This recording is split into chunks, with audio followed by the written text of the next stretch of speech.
Hello and welcome. This is Pastime Viewpoints, and this is the first Impact after TNA Sacrifice. We've got Adam for a little bit, we got Thomas, Gil, and myself, Jeff. How's it going, fellas? What's going on? And happy anniversary, Pastime Viewpoints. We have officially been live for over a year. Woo! Damn right. Yay!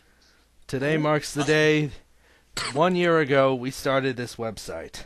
And to think, we've almost all given up on WWE in that year.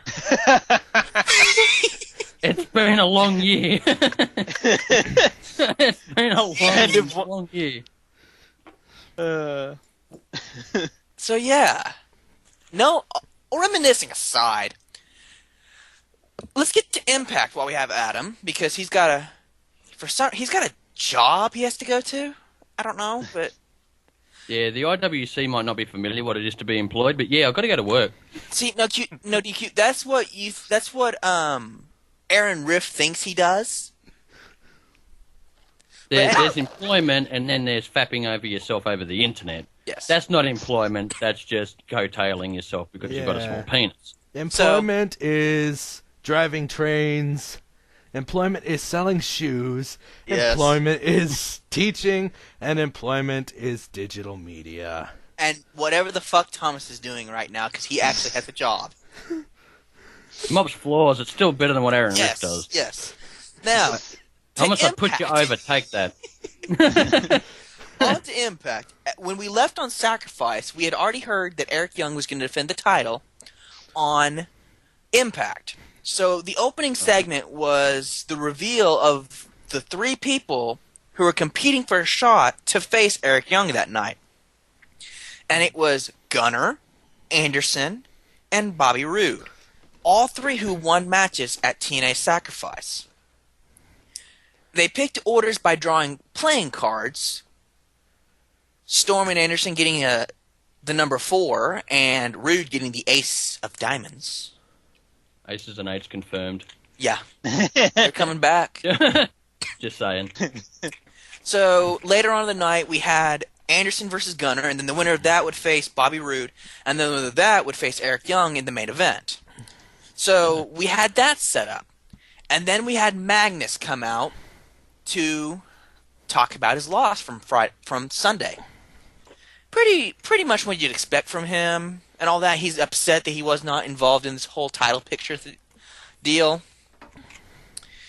And he pretty much gets ran off. It wasn't anything too exciting with him, just because Yeah, they've I'm really kind dropped of the glad ball it with was him. that quick though, because if it did go too long, then Abyss coming out, like taking that long to come out, would have been. Well, yeah. a bit Yeah, you had Abyss come out and silly. they started fighting, and then you heard them say, "We're still not sure on Abyss's status with the company because of the way the match ended." And it's just like, really? You've had Which a... is silly because Abyss basically said in a 365 that yes, he does have his contract, so it's a Yeah, bit confusing. you'd think that would have already been resolved, but On hey, YouTube. we have more important stuff to do, like play playing cards, 52 card pickup to see who is in a title match. But we had Bully Ray. We saw Bully Ray in the back with a can of spray paint and a table, and that only says good things right there. Bully comes to the ring. The table has the name Dixie on there, and he just pretty much cuts this promo saying, "Dixie, you're getting put through this table." Really good promo. He had the crowd going. Mm. Any other I'll thoughts tell you on something. this? Mm-hmm. I hope that becomes his gimmick. Just if for a month or 2 months, just basically him demanding to put Dixie through a table. There's just something good about it. I don't know what, but I can just see only good things coming from this. Basically, the crowd losing their shit, and you could turn someone into a monster heel just by thwarting that, because Yeah. it just writes itself. And eventually the payoff will be, she'll get put through a table and everyone will just go, oh, and it'll be it. But I do like the 360. And the rest. Yeah, I do like the 365 they came out with Dixie earlier. That was talking about her going through the disguise. It was. I posted it on the website, on the Facebook page at least. It was great. So after the bully promo, that showed Dixie Carter showing up. We went to commercial and we came back. Dixie was in the back, and so was Rockstar Spud. and as Dee pointed out, yes, Dee, we're calling you out again, so get your motherfucking microphone already. Spud was wearing pretty much the same thing as Dixie, and he's like, Madam Dixie, you can't be here, madam. I must cover you with this tarp. That was great. Bully wants to put you through a table, and Dick's like, Spud, shut up. I'm the boss. He's not going to do that to me. I'm the boss. I'm the boss. So, after that that was just a throwaway segment, but you have to talk about it. We have the first match of the night. Spud. Yes, we have the first matchup of the night when Gunner versus Anderson. And the winner of that was going to face Bobby Roode. This was a good match, and you saw James Storm come out and try to cost Gunner the match, and then he costs Anderson the match. And that's good. Yeah, it's actually a clever segue into a feud between Anderson and Storm. Right. Well, yeah. It's a good way for both Storm and Anderson to move on from their feuds. Yeah, because... Yeah. And honestly, if this goes on for a while, Storm needs to win. Oh, yeah, Right. absolutely. Because much like... Well, Anderson... There was back and forth between Anderson and Shaw, at least. But with Storm and Gunner, there was nothing. Yeah, it was pretty all much. Gunner. Yeah. And that was the thing with the match between Gunner and Anderson. Gunner really wasn't the highlight of the night. I mean, hasn't really ever been in most of my opinions, but he didn't really, show anything different. Yeah, I think that's safe to say that Storm brought the best out in Gunner. Mm-hmm. And Gunner needs to work with a very solid heel to get his best. Yeah. Against another face, he's just... He's a good face. He's just... Anderson's a better face. Yeah. Right. Yeah. And in-ring performer, same ball game. Anderson's just... It's like comparing, like Ric Flair to Hogan. Hogan's good, but Ric Flair was just that more charismatic, that more Technical liked, style. that more enjoyed. Yeah. Pretty much. Ric Flair's more overall rounded. While That's correct. Hogan's the 3 pumps and done. That. And that's the difference. And I don't mean to bash Gunner that much by insulting him in that level, but it's the truth. He's just not as well-rounded. Well, he can get there if he has a little bit more work. It needs to be of course. polished. Yeah. So Gunner wins and moves on to face Rude, and we're introduced to a new wrestler in a backstage segment with Magnus, former NXT star turned TNA star. His new name is Bram. Cue the WWE fan hate. Let's take 1 second. Hey guys, take 1 second. Hello, you listen here. I will tell you this right now because you guys should learn that TNA keeps on doing this. They've been doing this for the last 10 years. They take former WWE guys and they put them as their stars. They keep taking WWE's sloppy seconds, okay? And so WWE is the bestest, okay? Let me tell you that right now. Oh, I agree. I agree. And now I'm out of here. Oh, you're 100% right. TNA, they've got a 4-sided ring, and they've got a stupid boss, and oh my god, it's like crap. WWE for the win. VKM is God. Okay, I was not even going for that. I was just going to go for the silence, but that was gold. I think that needs its own... Oh, I think it that needs its own promo. I think that's like a promo for the TNA fan base. Hey guys, That was sorry, I cool. went to get a drink. What did I Gil! miss? Wait. Gil, you were gone? Yeah, I went to get a drink. Dude, this guy must have... Did some guy just jump out your window? Wait, why is my window open? Dude, you better go check your underwear drawer. Oh my Okay. gosh, Adam, what? All right. Fine. Okay. I'm I gonna think go, we're I'm getting gonna go sidetracked. to. I'm We're gonna getting go. sidetracked. I'm gonna go. I'm gonna have to go shopping later. So, anyways, let's continue. Okay. Before we got distracted, Well, continue. we had the introduction of Bram, who has been introduced as a friend of Magnus. He comes in and says, "What happened to the Magnus that I knew? He didn't wear a suit like that. He was more he was more cutthroat." So this could be a good sign, and it gives Magnus someone attached to him. Yeah. Yeah, but is that the story of Magnus? He's always going to need someone to be there to put him through to the next level, because it always just seems that whether it's the At the British very invasion, least, the main event mafia, it always just seems you always got to fall back on someone to get to the next step. But that's, I mean, that might be all it takes. That might be what he needs at this point. He's he's having a hard time getting over no matter what he does. Right, now I believe that was poor booking more than himself, but He seems to work better when he has someone else with him. he does, and I agree with that. I just feel that his top card status is now revoked, and back to the mid card to you. Well, yeah. But So- we'll just have to wait and see where this goes with Bram.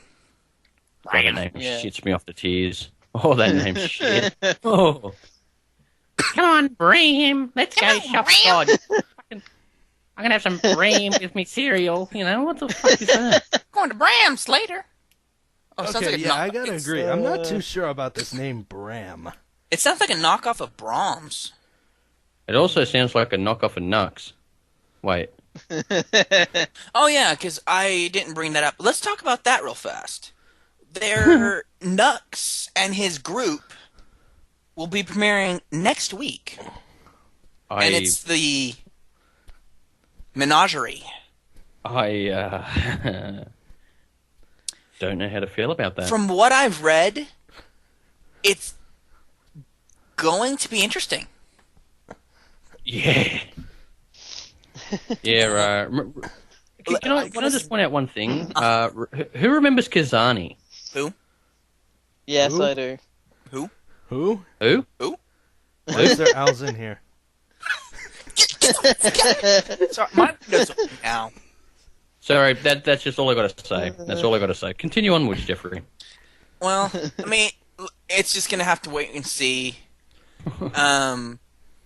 Consider Sin Cara meets Kazarian. Or, yeah. Kazani. Kazarni. Yeah. Kazarni. Kazarni. Yeah. Kazarni the Carney. Oh my god. That was Okay. now I just realised after like 7 years what the fuck that meant. Now, God, I'm slow. I think it's time we talk about the highlight of the night. Everyone stay with me now. EC3 and Spud. Oh, I thought you were going to say the beautiful people. you're in the wrong zone, son. That's the other. The ones that always steal the show is EC3 and Spud. Oh, if Velvet Sky and Angelina Love really, like, the Facebook Hey. chat just blows up when that... If Anyway, if the camera people had had better camera angles on that, it would have stole the show. But the crowd really sold EC3 and Spud. Oh, yeah, So- there was. Yeah. We have EC3 out in the ring, hyping up his match next week for Kurt Angle, and he's like, okay, this week I'm going to have an exhibition match with a person who is just as hype as I am for next week. And that's when the crowd got started. Where's your boyfriend? They started a little chant like that. And the best part is he's continuing to play along with the crowd because of his Yeah. little line. Funny you should mention that. My opponent for the night is Rockstar Spud. There's your boyfriend. And Spud with the Michael Cole singlet. And the headgear. WWE rip-off. WWE rip-off. Hey, Anyway, yeah. hey, Cole didn't have the bow tie. Cole wasn't in shape. Oh yeah, that's. And he was like fucking flexing and shit on his way down. And then, That's so hilarious. there's your boyfriend. I disagree. There's your boyfriend. I know I can wrestle. Wait. So they start the exhibition for a couple of minutes, and then EC3 picks up the mic. Okay, Spud, assume the position. Oh, the look in Spud's eyes is like, wait, what? I think you just missed They're like, the, yeah, it takes him like 5 seconds, and then he realizes, yeah, okay. Oh, that one. Okay. I still think that you Too missed much the part where EC3 actually got on the mic and actually popped Spud, because the crowd was going fucking ballistic for Spud. Oh yeah. He was like, Spud. Crowd was fucking nuts. We were talking this Sunday, this on for Sacrifice. If they would just turn Spud face, Oh he'd my be the God. most over thing. Oh, yeah. He'd be the world champion. He'd beat EY and win the championship. No, well, he'd have to grow a giant beard and grow his hair out first. Oh, And yeah, then right. get a girlfriend, or get a wife who's a twin of another wrestler. Well, Blossoms. there's the Rated? twins in OVW. Yeah, I was gonna say. Let's say yes. There's the British twins in OVW. Yeah, they can come back up. Oh yeah. So EC3 gets in the position with Spud. No, Okay. Thomas is the one I laughing get the hardest. feeling that this entire segment was improvised. Oh my god. Probably. Right. And then they're both kind of like, Spud's face is down, EC3's down, and Kurt Angle's music hits, and they both, faces come up just like, "Ugh." Spud's was like, oh my god! Hello. Exactly. So you have Kurt Angle come out, and he hypes up, he's like, I'm gonna hurt you next week, EC3, and I'm just gonna beat you senseless. No one And- cares. We just care about EC3 and Spud. I think there's something we missed out of all that. It's like this is some wrestling I could get into. Yeah. That whole wrestling segment, there was some good old man fapping there. That's when we need the older men to be on the show. Someday. The elders. Ah, yes. We'll have to get them on another day. Too bad Waterhouse couldn't make it either, but I mean, I disagree. What? no, no one wants that. No, so, honey, don't try that. No. I'll go back to my other bag of tricks. Would you like to see inside the hole? Anyway,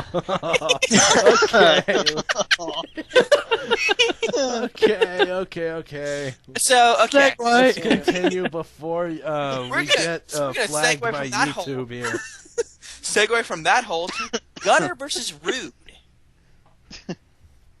I don't know how that hole's to. that does not segue at all. Wait, give me a minute. I'll get this. The hanger. Gunner's F5 hanger, there's a hole in that. Because he stole it from Brock Lesnar. Who conquered the streak, who's Paul Heyman's client. Paul Heyman is with Rob Van Dam. 420 blaze it up. Done. Wait, what? Just roll with it. Yeah, continuing on. Gunner versus Rude. Winner goes against Eric Young. Now, this one actually kind of worked. A little bit. Yeah, once again, as I said, the good heel versus, makes the face look better. Yeah. Yeah. With Rude coming out on top. Which, Did he win clean? yes. Absolutely. Yeah, that's The Rude bomb. surprising.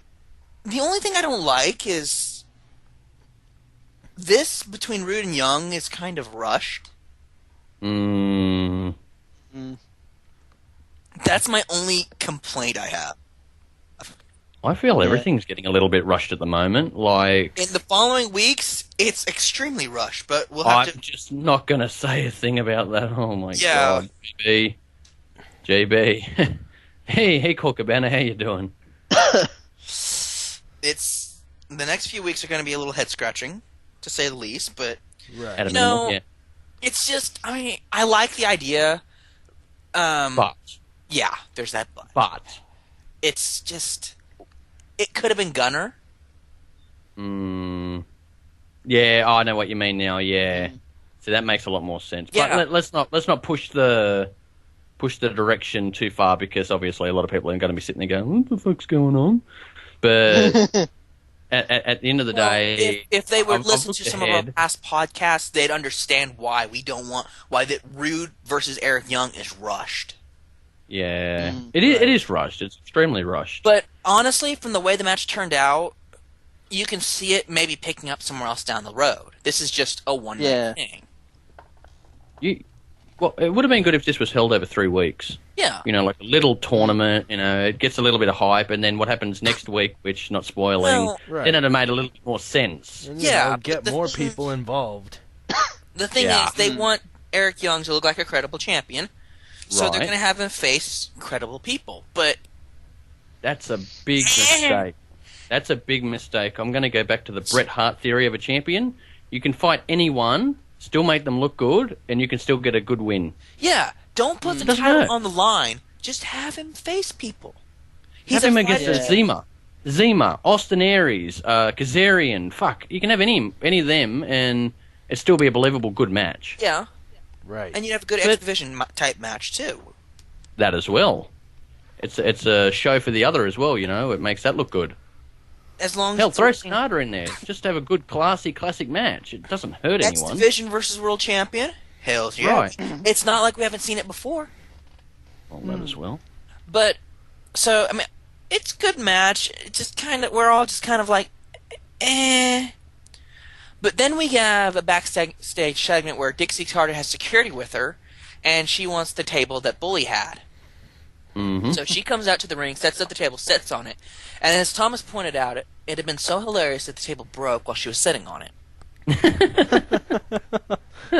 Oh, the crowd would have been chanting, "You went through a table, you went through a table." And I've got a feeling there'd been another chant. You fucked up. Yeah. that too. But so she was cutting a promo, and then Bully comes out, and he's like, tells all the security, "Okay, guys, y'all can either leave or I'm going to kick your ass."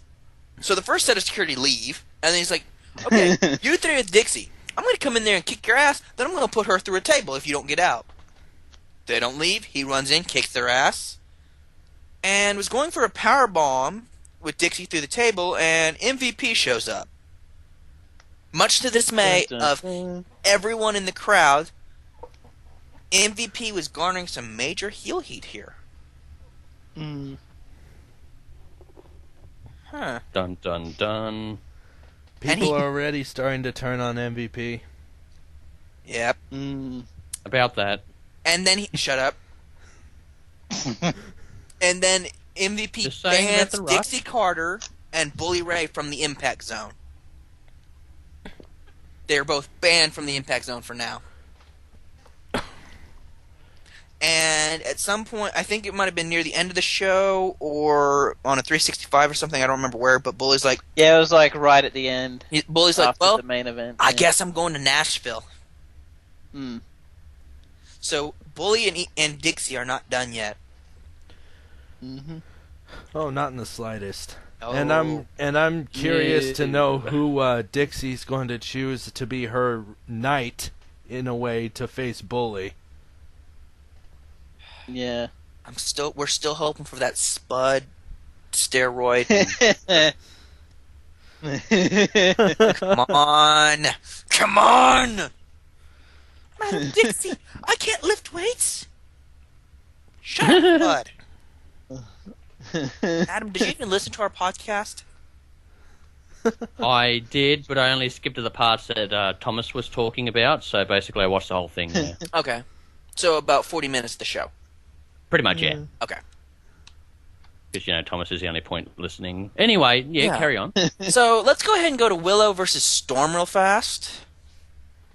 We had, kind of another kind of meh matchup. It The big- was. The big thing from this was the continuation between Storm and Rude, or Anderson and Storm. And Storm, yeah. Which, it's nice to see that this is continuing. It just feels like this was the only reason it was in there for. Mm. If anything, what I found interesting was they didn't go with the traditional thing of guy comes out, like, you know, the face is going to attack the heel, the heel backs off, if another face comes out and, like, throws them back into the ring or something. In this case, it was just Anderson dealt with Storm himself. Yeah. It was probably a good thing, considering Willow was holding a broken bottle, so... No, Willow was holding his umbrella. Storm's the one who had the glass. Cause he got I think he got, like, he picked, like, the bit of bottle up and, like, was going after Storm with it, and that's why Storm remember, that's treated. LSD talking. That's the mixture of drugs that Jeff does before he goes to the ring. For all you know, he thought that was a lollipop that Storm had dropped, and he needed to give it back to Storm. But then, what can you do? Hey, can we point out for Willow real fast? He's finally quit wearing Jeff Hardy t-shirts. Awesome. Yeah. About damn time. Give him the Willow shirt. Which, by the way, I actually want one of those. You do. I still think he should go back to wearing, like, those sort of long-sleeved thing that he had for a while, but, you know, a Willow shirt's better than a Hardy shirt. I'd say he should wear a straight jacket, but then that'd be infringing on Samuel Shaw. Well, not really, because even Raven did it before. Shut up. You're Like killing that, the so, you know. Shaw's been committed. And that was another thing I was a little upset about. We didn't get anything on Shaw this week. Hopefully, yeah, that next was kind week. of the point. But as I've stated before, TNA likes to take a week off, and with Shaw, they seem to really like 1 week with Shaw, and then 1 week off. So I'm betting next week we'll get more of this. Because like he did at least get mentioned because they mentioned the aftermath of like the Anderson Shaw match. So we had the bromance when Zema Ion complained to MVP because how they unfairly lost the tag team titles at Sacrifice in a 3-on-2 handicap no disqualification match because it was unfair to the bromance. It still seems like a really weird position for heels to take, but okay. I don't see how a 3-on-2 handicap match favoring the tag team champions is against their odds, but... So MVP said, we'll even it up. You guys go out to the ring, and the Wolves will have a special tag team partner, and they have Sonata. Awesome. Yep. Gil, you got a boner while you were at work. Yeah. That was not that because the girl explains it. Well, that's not because the girl you were recording. It's because Sonata was in the ring. Either that or that male anchor thought you really liked him tonight. This was another good match, though. This was actually probably one of the better matches of the night. Am I just alone now here? Not at all. I'm just trying to take in exactly what you said just a moment ago. I'm waiting for Thomas to throw in some input here, which is it's strange for him not to have something to say in this situation, Thomas. Well, I think the stream that I had kind of died for a bit during this, so I didn't really catch the if you moved to America, you could actually watch it like the rest of us. I'm just saying, you could probably get a better job than mopping. Aaron Riff probably has a position open at his house. God, no. Hey, I'm throwing it out there. And we're going to go ahead and say goodbye to Adam. He's left a little while ago, if you haven't noticed. He got abducted by the old man that's in his house. Something about a rape dungeon, I heard. Probably. Yeah. Okay. Well, here's hoping we don't hear call from him. back. Yeah. So, anyways, so the other big moment of the night was throughout the night, the beautiful people had these backstage segments where they were going to have this big, massive celebration with Angelina Love winning the title for the 6th time. And at one point, they get a letter that says they dress too skimpy and they need to class it up. And it's from TNA Corporate. So they don their evening gowns. Evening gowns, yeah. And they come out to the ring, and then they say, "We're going to take these off."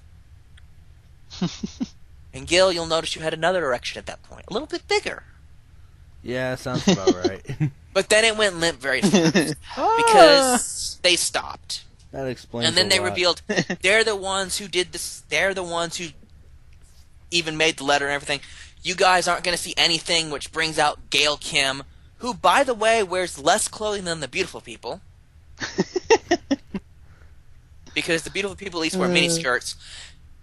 Gail Kim wears lingerie, essentially.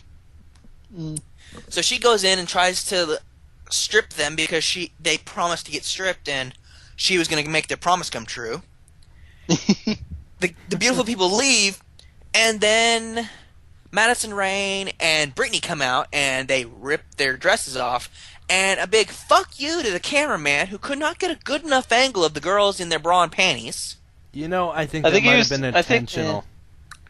I don't care. They were able to get a great angle on EC3. There might have even been like a nip slip or something, so they might have gone, we'll just stick with that camera. Had a bigger, had a more focus on the whole thing. Because if the that crowd I wants think, to see Nip, I want to see Nip. Put That it on said, a I think 5 on YouTube, 18 and over, I'll be there. That said, at the same time, I think the main camera guy that was shooting that was just waiting to get an upskirt of Madison Rayne. So, I guess, but I wanted more. Well, of course, we all want more. I mean, we got EC3 telling Spud to assume the position. I feel we could have had a little bit more of the beautiful people on this. I must admit, I was surprised that they didn't have like a segment afterwards where it was like them running around backstage. Oh, I'm trying sure to there's a cover 365 themselves up. somewhere on RedTube. On RedTube. Oh my gosh. And by the way, Samuel L. Jackson supports RedTube. Just remember that, people. So, on to the main event, Bobby Roode versus Eric Young. Of course, EY wins the match. He looks pretty good in the match. The thing I'm not understanding, though, is why they're not letting the pile driver end the match. Well, I think that was just to throw people off. Because Again? it was like, like, you got to keep people on. I guess they figure that they've got to keep people on their toes, so they've got to make it look like. But yeah, they've got to make it. I think they just figured they wanted to make it look like Roode actually had a chance of winning, Well, so he it also wasn't did the like Roode bomb, just too, such a so- throwaway match. Yeah. But I mean, it's just another thing. Like you're trying to build him up as a big star, as a. In a way, in a way, it actually kind of helps Roode because he'd already had a match. Well, yeah. So the fact that he was able to kick out of the pile driver made him look stronger. Well, and the fact that EY kicked out of the Roode bomb, you know, but still, it's like, you know, in doing that, you're still saying that EY is not. You're still kind of giving out the impression that EY still isn't the strong of champion that he should be. Because in a televised match like this, it shouldn't take the combined of those two, like the pile driver and then the elbow drop. I'd have done the elbow drop and then the pile driver. Because the pile driver is the more impact move. Yeah. Right. And when you have Magnus already doing the elbow drop too, it's kind of like, you know, priorities here. Bully's not doing the pile driver anymore. I was going to say, let's not go WWE style where they start banning moves for certain wrestlers. No, and see, I'm not saying ban the moves. I'm just saying, as the finisher style, have the elbow drop for Young be the signature. Now, the interesting thing was that the announcers were saying that they both used their signatures after he used the pile driver and Roode with the Roode bomb. Right. where most people would consider the signatures the lead in to the finishing move. Well, yeah, in wrestling, it seems to be a bit confusing because they will usually say that a signature is kind of a finisher, but Right, and I think I get it's what kind Jeff of like, is saying in a way. It's basically like, say, if John Cena were to hit the AA and then finish it with the 5-knuckle shuffle. Yeah. Or Randy Orton to hit the RKO and then do like the whole hand stomp thing. Well, more like we'll roll with that. Anyways, thing. even though that's technically a taunt. Whatever. They use it as a signature on the thing. It'd be like Triple H hitting someone with his shovel and then hitting them with pedigree. He's done that before, but okay. No, I meant his burial shovel. Knocking someone out with a shovel, pinning them, they kick out of the shovel, then he pedigrees them. It's usually the pedigree. You know what? I would then actually want to see that. Well, just wait until him and John Cena have another match. Except he'll hit Cena with the shovel 4 times. Cena will hit 1 AA, match over. Cue the music.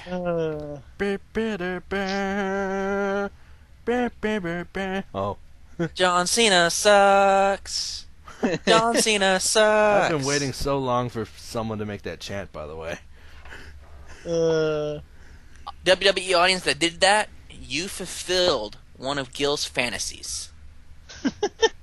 Peace. We can't wait until you fulfill another one of his fantasies. Yeah, but you see, it's your About to turn, getting a Jeff. push. You still need to see John Cena and Randy Orton in bed. No one wants to see that. I've already seen. Hey, I've seen the bed that John Cena sleeps on his tour bus, and there's a mirror in the bed above the bed. That's more than enough. We need to know. Because he's not looking at Nikki when they're in bed together.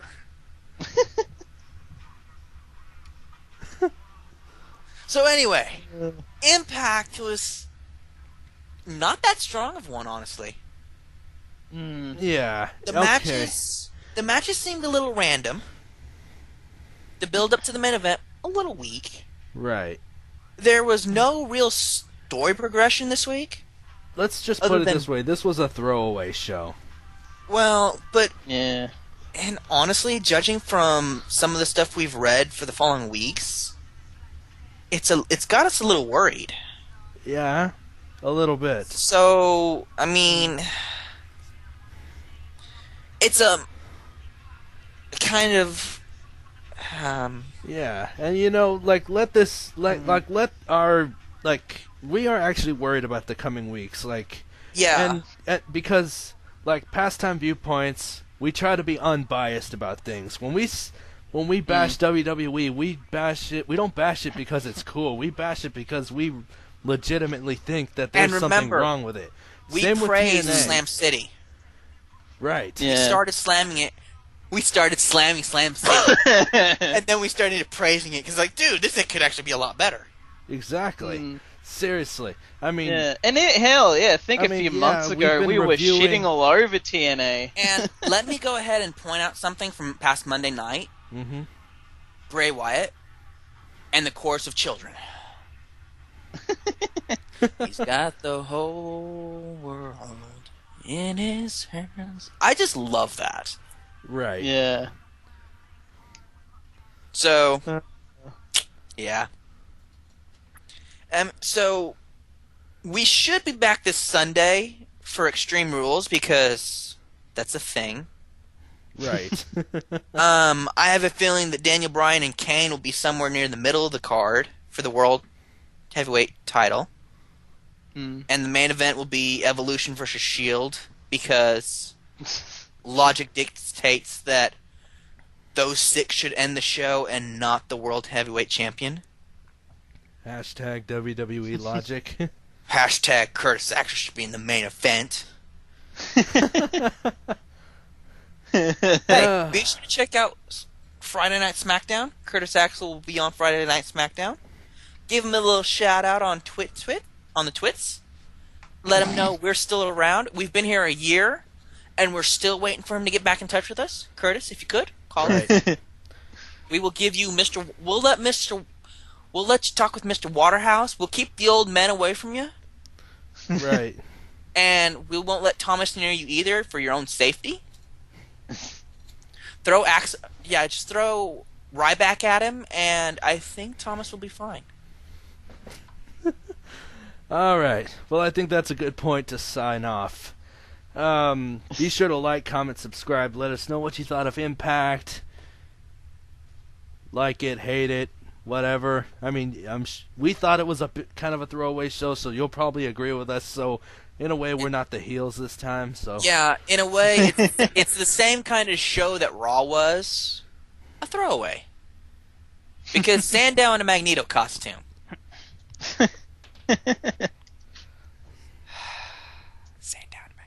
All right, then. For Pastime Viewpoints, I'm Gil, Jeff, Thomas, and Adam left. And we're signing off. See you next time. God damn it, Owls!